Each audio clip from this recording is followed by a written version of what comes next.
Love ఈ అందమైన 4 అక్షరాల బారిన పడని మనిషి ఉండరు, మనసు ఉండదు. ఈ లవ్ కొంతమంది జీవితానికి సరిపడా మధురమైన అనుభూతులను అందిస్తే, మరికొంతమందికి జీవితాంతం వెంటాడే చేదు జ్ఞాపకాలను మిగిల్స్తుంది.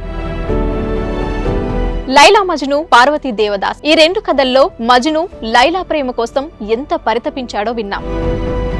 దేవదాస్ పార్వతి ప్రేమ కోసం ఎంత పిచ్చోడయ్యాడో చూసాం.